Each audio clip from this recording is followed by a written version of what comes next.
hoodie hat is back because we're only about 2 weeks out now from winter and some of the mornings have been pretty chilly, so it was time to take this out of the drawer and start wearing it again. Where does the time go to? Because it just doesn't feel like that long ago that it was like summer here and the mornings were quite warm and I had my big sun hat on, and now we're back to this. Anyway, this week I did manage to get a bit done in the garden that I'm excited to show you. I potted up lots of containers which don't look like much now, but give them a few months. These are containers that I filled mostly with annual flowers that will be in full bloom in early spring. And then I filled up a few more beds. I got the sweet pea trellis finished. A few bits and pieces. I want to take you around now and we'll have a look at them. I got a bunch of containers potted up this week. There's seedlings, potted coloured plants like these pansies, as well as these dianthus in a few different colours, and then a couple of pots of spring bulbs, have some beautiful fragrant freesias, and then some grape hyacinths. I've got more bulbs that I need to plant out. Some of these have already started to sprout. This one looks like it's trying to escape through the netting. These are daffodil bulbs, and I actually purchased a whole load more than this, which I have inside the house in a box that I really need to get into the ground or in pots. Now, the great thing about this time of year is that a lot of the online plant stores actually have some really fantastic sales when it comes to these spring flowering bulbs. I guess they're just trying to get rid of some of the stock. So I took advantage of this and I saved quite a bit of money. I mean, I still spent loads of money, but I got some really beautiful bulbs, some of which I'll be able to use as cut flowers. Pretty much all the seedlings and plants and bulbs that you see here, I purchased them. So I didn't grow any of these from seed. They're not actually all flowers. Some of them are edibles. These are bok choy, I believe. Then I have some kale in here with some rainbow chard at the back. And then over here in this bed I have some parsley, which they really needed to get into some fresh soil because a lot of the foliage was starting to yellow. And then at the back here I have some beautiful dill, which my family are quite fond of this herb. We use a lot of it when we make scrambled eggs, so it's always handy to have lots of this in the garden to pick from. And quickly going through some of the other pots, this one is packed with Snapdragons. Here I've got some Bellis perennis, and then beside that the I've forgotten the name now, let me check, polyanthus. This one is really worth growing because you see how vibrant the colours are there on the label. That's the way they look in real life. They really pop on. They really draw your eye. I love growing these. Then beside them I have some little daisy plants, and then there's some stock behind here, and I'm not sure what that is. Some other little annual flowering plant. We'll have to check on that. So lots of colour in here. This container has these, which are known as little mini Snapdragons Linearia. Oh, I wish my pot would turn out like that. Can you imagine? It's probably going to be not as beautiful, but we'll see. And I think that's pretty much everything in here, and I do want to add to this collection, so I have more pots ready and a whole pile of potting mix ready to go too. Speaking of potting mix, when it comes to growing in containers, this is like just a super tip. It is worth spending the money on the potting mix, getting the best quality that you can afford, because if you think about it, those plants are stuck in that container. All the nutrients, everything they need is just in that little space, and by giving them the best potting mix, it really does help them grow to their full potential. Over in this part of the garden, at last all the beds are filled up. The sweet pea section is done. You can see I have all the little plants in here.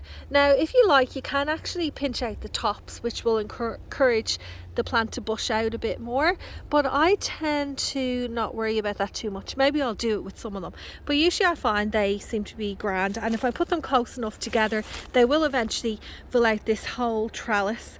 Now the trellis itself, I was going to put chicken wire up, but I couldn't find my roll, and I went down to the local hardware store and I couldn't get over the price of chicken wire. Oh my goodness, so I just used some twine and made a very simple trellis. Actually, there's one thing I do want to show you with the sweet peas. I didn't put them all in because I wanted you to take a look at these, the ones that you grow in the toilet roll holders. When I took out the other container, I was just so happy with how great the root system looks. Check that out. See it? And all I have to do is like gently tease it apart like this. Try not to break any of the roots, and look at that, they are so healthy and happy and they're ready to be planted. I might put a few more in this section on this side and extend it over there too. Not sure yet, but it's just so good having so many of these plants. Maybe I'll put them in the raised garden bed area. At the end of these two beds I did plant them up, but first I want to mention that you might notice that I did have the pineapple sage here and the plants seem to disappear all of a sudden. Well, I just chopped it back for winter. I know it will grow back. Anyway, in this section I just put in a mix of rainbow chard, then some calendula, and then I believe these ones are rocket, and then all along the edge here I put in some nasturtiums, which I'm not too sure how they'll go here depending on what our winter is like. I know nasturtiums can be frost tender, and I am putting these in as little tiny plants, so there is a possibility that they may die, but that's a risk I'm willing to take. And then over at the other bed I ended up, instead of continuing the brassicas along here, I decided, you know what, I'm going to put some flowers in. So I've got a whole bunch of foxgloves in this patch. Now foxgloves, I grow them every year, and I was thinking last year that I'd use them in my flower arrangements, but I got a bit nervous adding them in because I know they're quite a poisonous plant. I don't know if I'm going to use any of these flowers that come from this patch in my bouquets. I possibly will, haven't decided yet, but if not, you know what, I just think this will make a beautiful display here anyway, and it'll attract lots of pollinators into this area where I am trying to grow a lot of edible plants. Over here in the raised garden bed area I did a lot of chopping back, particularly of the dahlias that were in a lot of these beds, like say here for example, over here, and then in this spot too. And I really need to go and pull them out. I mean, in an ideal world I would love to just leave the dahlia tubers in these beds, top them up with some compost and cover the whole area with straw or sugarcane mulch, but I just cannot afford to, you know, have this space left dormant over winter. I really want to, you know, get bit more activity happening in here.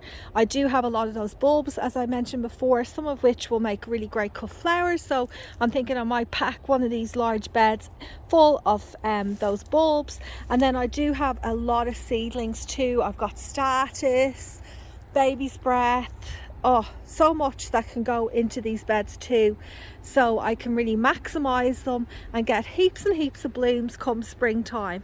So it looks like I may have to, or I probably will be pulling out these dahlia tubers. Now the thing is, I don't have any tags for them, and I'm just thinking, how am I going to label them? And I have this idea, don't know if it's going to work, hopefully it will. I'm willing to take the risk. For labeling the tubers, I'm thinking of using these bags that you get here in Australia when you go shopping and forget your proper reusable bags. What I'm thinking is I'm going to cut these up into strips and then use those strips to tie around each of the different tubers, labeling them so that they don't all get mixed up.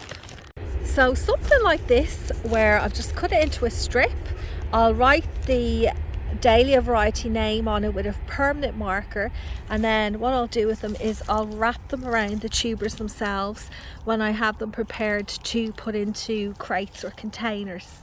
This one's not quite ready because I need to brush off all of this soil, but let me show you roughly what I mean. Here's what I'm thinking of doing. I'll probably make the bag strips a little bit longer, and then I'll have the name there, and then, you know, with dahlia tubers they all look the same when they're dormant, so I'll be able to distinguish one from the other. I'll just make it easier come springtime when I'm deciding where I'm going to plant these out.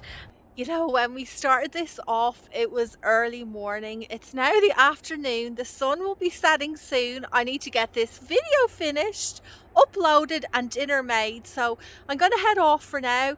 Thanks so much for watching, everyone, and I'll see you again next Friday.